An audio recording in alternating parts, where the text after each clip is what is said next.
Fast and Furious, we welcome Chris from the Down Under Rowing podcast. Can't fail to recognise his accent. Certainly a very, very experienced outfit.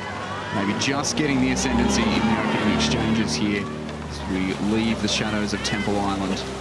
As they've settled into that rhythm, or started to settle into that rhythm, they've just managed to find a foot or two, but I think it's going to be hard to separate these two crews, at least for the next couple of minutes. This French crew on the near side of the course, Antoine Lefebvre, Romain Horat, Baptiste Savet and Ferdinand Ludwig, they are a very experienced outfit, all lightweight athletes in this combination, and all experienced representing France at the international level. There's a moment where you're really going, who believes it the most? And the French have put in a push there, haven't they? Yeah, you talk about that faith in the race plan, and the French certainly have that faith. That was definitely a move that was planned and really deliberately executed, but now Bath are responding, and this is the best thing about when you've got these two crews so close together. You see the back and forth, you see a push from one. That was probably the biggest move of the race so far from the French, and then the Bath crew, they've gone, no, we've worked hard for that opening lead, and we're going to take it back here in the middle of the race. It's always a little bit of a nervous position, I think, for that coxswain of the leading boat who's looking forwards, whereas the coxswain of the commercial boat can see exactly how close they are and what's happening. Yeah, exactly. And that just lets commercial really relax, focus on what they're doing, because their cox can tell them exactly how they're going.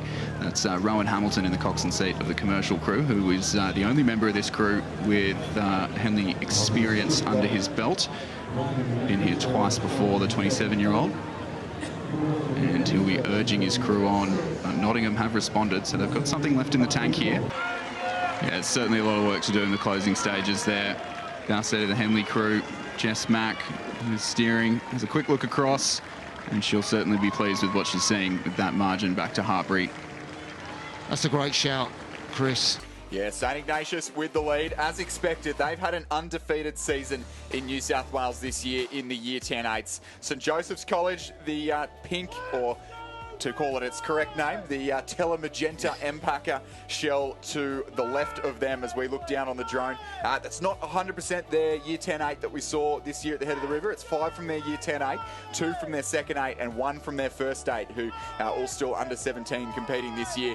And it is that St Joseph's College crew who are competing for the lead now through 750 metres. Brighton Grammar were running third at the 500, but only narrowly ahead of Xavier College, Shaw, Hutchins, Scotch College and Wesley. The 500 metre mark, perhaps unsurprisingly for those who have been following with close interest, Pymble Ladies College starting fast. I spoke to Harry Randall earlier in the week. He said they're just getting better and better with every single race. So unsurprising to see them here at the head of the field at the early stages, but 0.68 in front of Melbourne Girls Grammar, 0.54 to St Catherine's New South Wales, 0.23 to St Catherine's Victoria, and Kinross back in 5th, but I wouldn't take too much note of that. St Ignatius from Shaw at the 1,000 metre mark there. We're right on board. There's St Ignatius in the centre of your screen. Shaw just to their right.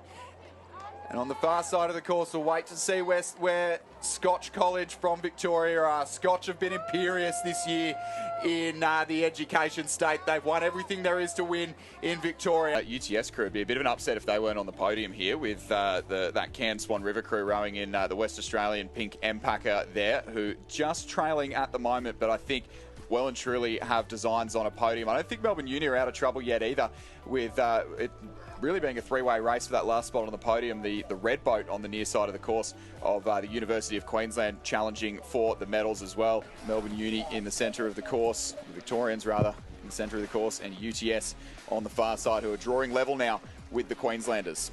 Yeah, they are indeed. It's a fantastic battle for second place, but to me it looks like those Victorians there in lane 4 are just extending out to probably half a length or so. UTS have got their boat just up into second place, so now I reckon all 3/8s on about 36 or... Child trying to go with them, and a big crab in the Sydney Rowing Club crew in the closing stages of the race. They've recovered well, but that will mean that they will not challenge for the silver medal. Yeah, we saw St Joseph's just get about a canvas lead in that third 500, but a little bit of steering. They got a little bit friendly with the boys just before the 1500. St Ignatius pegged back that about 2 feet of lead, and it's St Ignatius ahead in the closing strokes of this race. Into the red boys now, and it will be Canberra Grammar, have led the race early and led the race well, and with 3 more strokes to the line, will take the gold medal in the Schoolboy 8 here at the New South Wales All Schools Championships.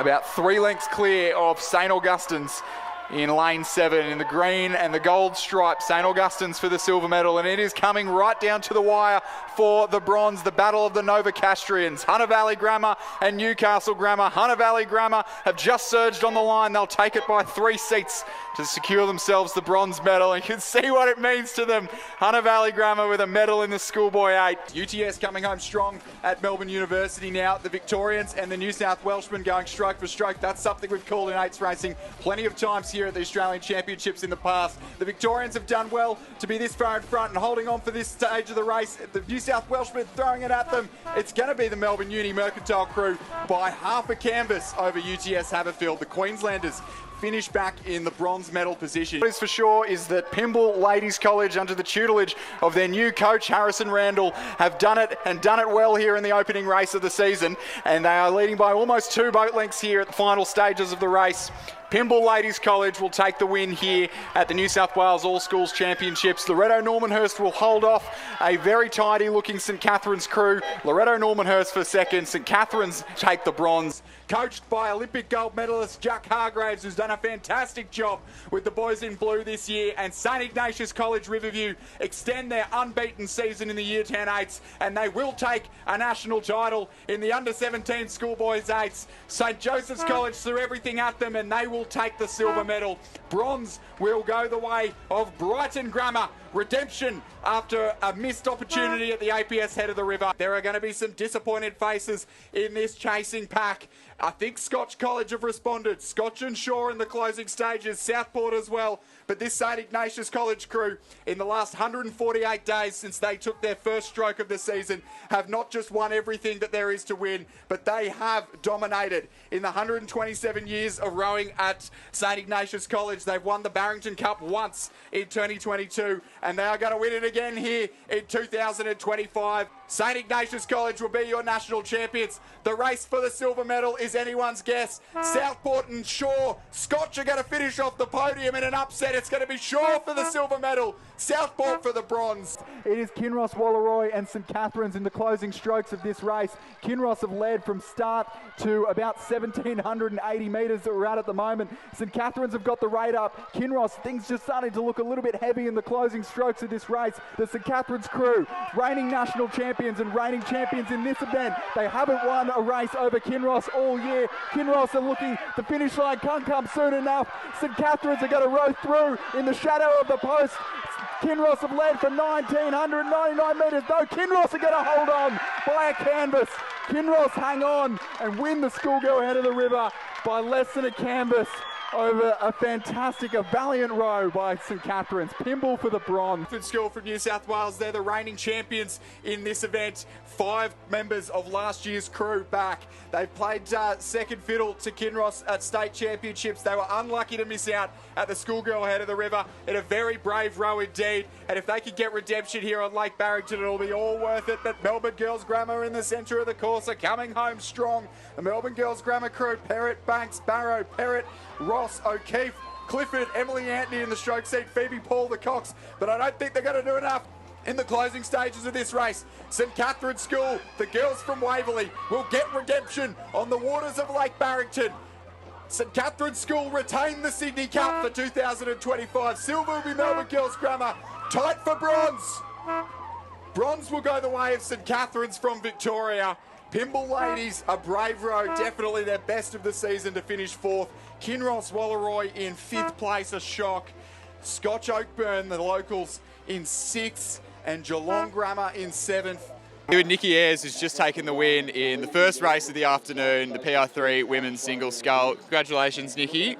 Run us through the race. How was it out there? Oh, thank you for the congratulations. It was tough. It was hot, sitting around, but, just got off to the start, followed my race plan. kept the rhythm and happy with the win. So happy to represent ACT once again. Awesome. And this is the 4th win, 5 podiums, I believe, in this event for you. What does rowing for ACT mean for you? Why is this so special?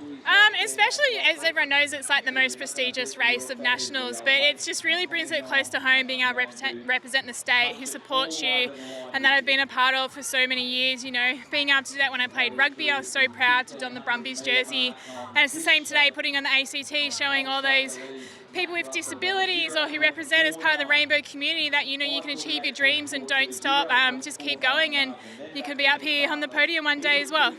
Awesome. Congratulations. Thank you, Nikki. Congratulations, winner of the PR3 Women's Single Scull. G'day, rowing fans. Here with Alex Hill, stroke of the Australian Men's 8, who's just reclaimed the Grand Challenge Cup and equalled the record that they set in 2018. Hilly, tell us about the crew coming together and how that sort of progressed through the race. Yeah, no, it was a really good fun regatta here. Love coming to Henley when we can. We sort of put a crew together, but we just thought we'd sort of come here and sort of finish off our campaign over here for the World Cups and put together a bit of an 8 that we thought would go fairly, not too bad, and we think we full credit to the program at the moment. And Chris, you made your commentary debut, and you probably called the race of the day, I think. Yeah, I think so. Pretty good for the first half an hour of commentary in the box with Tim Della, and the Prince Albert Challenge Cup in rude health this year, up to 43 entries. Tough to even just qualify in that event. We had the title holders, Oxford Brooks, up against San Diego. They've travelled the furthest out of any crew from the PA. They were 10th at the IRAs in the Varsity 4, and boy did they put on a race. They weren't down by more than half a length the entire way through the course, but they didn't lead until the last foot. The last foot of the course, and the official margin was 2 feet. I think it was the width of a bow number, and you could see it on the photo finish on the Henley Royal Regatta socials. It's absolutely thrilling race. Just backing up the number of thrilling races that we've had already through Tuesday and through Wednesday. Privileged to call it, and the San Diego boys were thrilled, weren't they? Yeah, they were brilliant. I think Molesey going out and beating the record to Foley, I think what a statement from them as well. Yeah, absolutely. And records tumbled in the Wargrave today. And I think it's a testament to the strength of the field that's in the Wargrave this year, that even before we see the bridge take to the water that we'll talk about in a little bit, that has worked, and it has made, obviously there was room for it and it was needed, and that now it's actually going to make the Wargrave a lot more competitive as well. The record was held by Leander in 2022, 2 minutes to the Foley, 3:23 to the barrier. This morning, Thames beat Upper Thames, did 1:58 to the Foley, broke the record and equalled the record to the barrier, 3:23. Leander then went, hang on, we'd like our record back, thank you. So equalled that time to the Foley, and then went 3:22, 1 second quicker to the barrier. And then Molesey came along this afternoon in maybe slightly quicker conditions, but it was certainly a really impressive performance. I thought they looked great, that Molesey crew. 1:58 to the Foley again, and 3:20 to the barrier. So in the space of 12 hours today, that record's fallen 3 times and dropped by 3 seconds. So really impressive stuff.